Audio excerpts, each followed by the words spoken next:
Capítulo 9. Excluídos.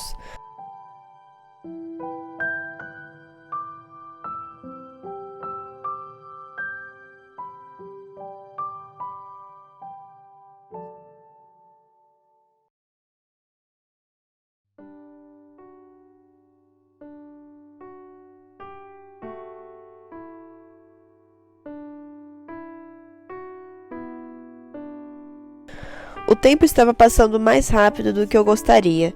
Logo as aulas começariam e eu teria que voltar à escola.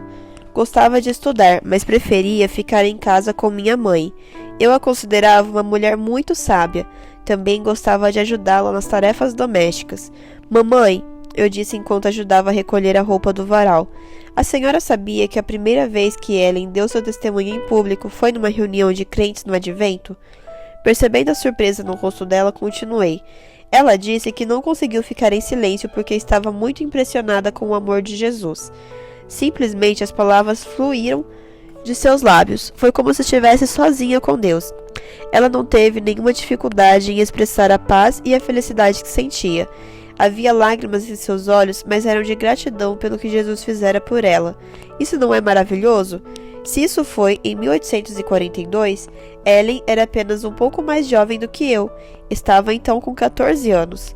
Pelo que vejo, minha mãe disse enquanto tirava do avesso uma saia com forro verde. Você está indo a fundo com suas pesquisas. Eu achava que Ellen tinha começado a dar seu testemunho em público apenas aos 17 anos, quando Deus lhe deu aquela visão depois do desapontamento de 22 de outubro de 1844. Eu também achava. Arregalei os olhos. Mas ela conta num daqueles livros que estou lendo de que a primeira vez que testemunhou de Jesus foi nessa ocasião. Depois disso, as pessoas apreciaram tanto seu testemunho que ela recebeu vários convites para que falasse em outras reuniões. Ela tinha preocupação por seus jovens amigos, e eles normalmente se rendiam a seus apelos. Percebendo que minha mãe estava bem atenta, levei a bacia de roupa para mais perto dela e comecei a dobrar as peças menores recém-tiradas do varal. Mas Ellen ficou muito decepcionada com a reação de algumas pessoas da igreja metodista. Continuei. Numa ocasião, quando estava com seu irmão Robert assistindo a uma reunião na casa de alguém, ela falou de sua experiência, de seu sofrimento sob o peso do pecado e das bênçãos que agora desfrutava quando decidiu viver de acordo com a vontade de Deus. Ela mencionou a alegria que sentia ao aguardar a volta de Jesus. Mas sabe qual foi a reação do líder da reunião? Mamãe balançou a cabeça negativamente. Ele virou-se para Ellen e perguntou se não seria mais proveitoso viver uma longa vida de utilidade, fazendo bem aos outros, do que esperar que Jesus viesse logo e destruísse pobres pecadores. Já pensou nisso? Não consegui esconder minha indignação. E como Ellen reagiu? Mamãe perguntou. Ela disse que não via a hora de Jesus voltar para que ele colocasse fim ao pecado. Mas o líder continuou argumentando que achava melhor simplesmente morrer pacificamente do que, estando vivo, passar pela dor da transformação. Ele se referia ao fato de deixar de ser mortal para ser imortal. Declaradamente, ele disse que preferia acreditar que Jesus só voltaria depois de milhares de anos do que vê-lo voltar em seus dias. Deve ter sido difícil para Ellen e sua família, minha mãe disse pensativa. Contei que em outra reunião, Ellen falou novamente de sua alegre expectativa de encontrar-se com seu Salvador e de como essa esperança a levava a buscar uma vida de comunhão com Deus. Novamente houve discussão, porque o líder da classe disse que ela havia recebido a santificação no metodismo e não em uma teoria equivocada. Ellen se encheu de coragem e defendeu aquilo em que acreditava. Falou como a aparência de Jesus havia trazido paz, alegria e perfeito amor à sua vida. Com seu jeito calmo, Robert também falou, mas eles continuaram sendo mal compreendidos. Na verdade, aquela foi a última reunião a que os dois irmãos assistiram na classe dos metodistas. Não demorou muito, eu disse. A família Harmon foi visitada pelo pastor da igreja metodista da rua Chestnut. O ministro alegou que eles tinham adotado uma nova e estranha crença que a igreja metodista não podia aceitar. O pai de Ellen defendeu-se, dizendo que eles estavam apenas seguindo o que a Bíblia dizia. É verdade. Minha mãe colocou a última peça na bacia. O próprio Jesus havia pregado sobre a sua segunda vinda aos discípulos.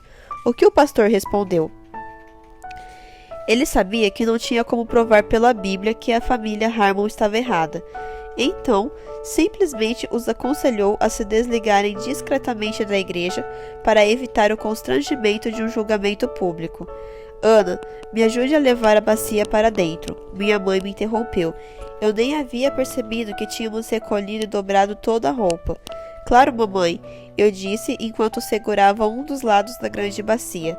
Assim, já aproveito e pego no meu quarto o livro que fala sobre como foi a exclusão da família Harmon da igreja metodista. Ela descreveu a situação como sendo traumática. Imagino. Vamos entrar. Enquanto você apanha o livro, vou preparar uma limonada fresquinha para nós. Adoro limonada. Fui até o criado mudo e peguei o livro do qual Gary havia me falado.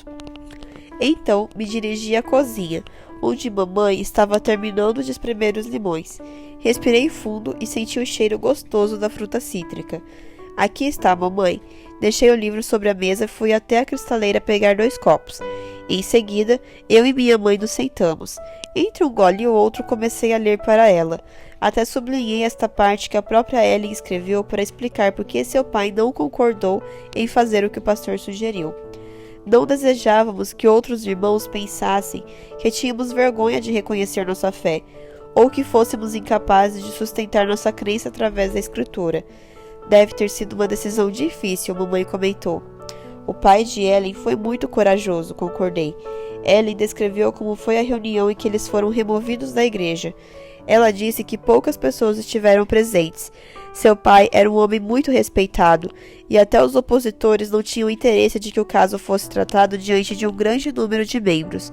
Quando perguntaram que regra tinham transgredido, foi-lhes dito que eles tinham frequentado outras reuniões e negligenciado assistir regularmente aos cultos da igreja. Foi-lhes perguntado se eles concordavam em abandonar as novas crenças e voltar a seguir as regras metodistas. A senhora já deve imaginar a resposta deles, não é? Sim, acho que eles tinham tanta certeza do que acreditavam que devem ter preferido ser desligados da igreja. Mamãe deu mais um gole no suco e repousou o copo sobre a mesa. Foi isso mesmo. Veja o que Ellen escreveu aqui. No domingo seguinte, setembro de 1843, de acordo com os registros da igreja, o pastor que presidia a reunião, Charles Baker, leu a exclusão dos nossos nomes, 7 no total. Ele declarou que não estávamos sendo excluídos por causa de qualquer erro ou conduta imoral, que nossa reputação e caráter eram irrepreensíveis, mas éramos culpados de caminhar contrário às regras da igreja metodista. Ele também declarou que a porta estava agora aberta e que todos os culpados de semelhante transgressão das regras deveriam ser tratados de modo semelhante.